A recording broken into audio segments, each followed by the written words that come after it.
कांग्रेस प्रदेशाध्यक्ष गोविंद सिंह डोटासरा आज सोमवार को डूंगरपुर पहुंचे। सर्किट हाउस में कांग्रेस पदाधिकारियों और कार्यकर्ताओं ने उनका स्वागत किया।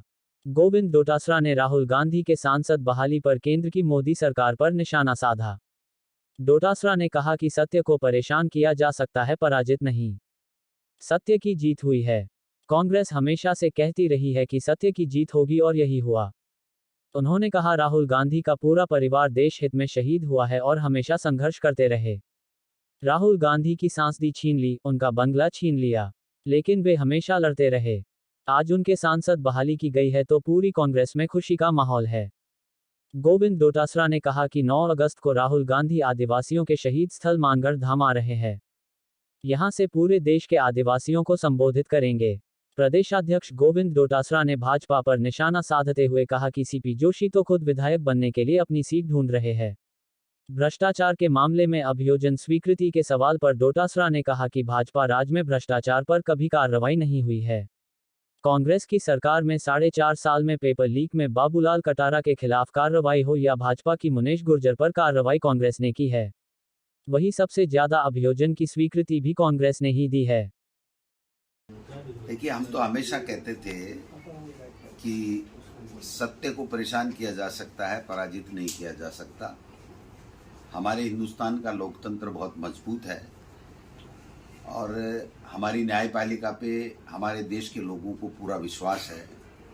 सत्य की जीत हुई, न्याय मिला और पुनः शेर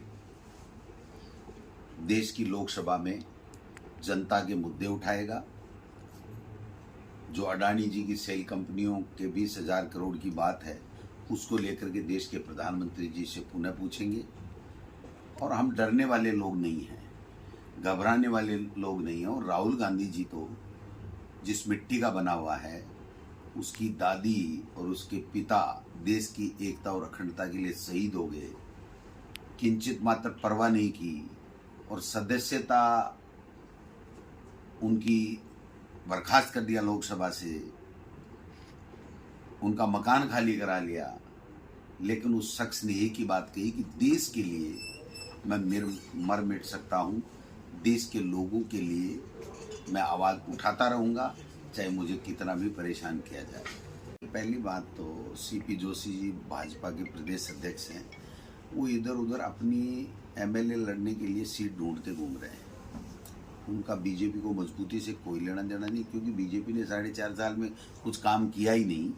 रहा सवाल की अभियोजन स्वीकृति का, आज तक के इतिहास में जितनी बीजेपी ने 5 साल में दी, उतनी तो हमने 4 साल पहले ही दे दी थी। और हमारे यहाँ बड़े से बड़ा व्यक्ति भी एसीडी पकड़ रही है जो भ्रष्टाचार कर रहा है।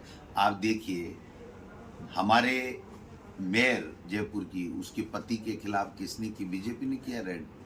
आप देखिए, बाबूलाल कटारा जो आरपीएससी का मेंबर था, वो हमारे नियुक्त किया हुआ था। क्या उसके ऊपर जो रेड पड़ी या उसको जो गिरफ्तार किया, क्या केंद्र की सरकार ने किया है?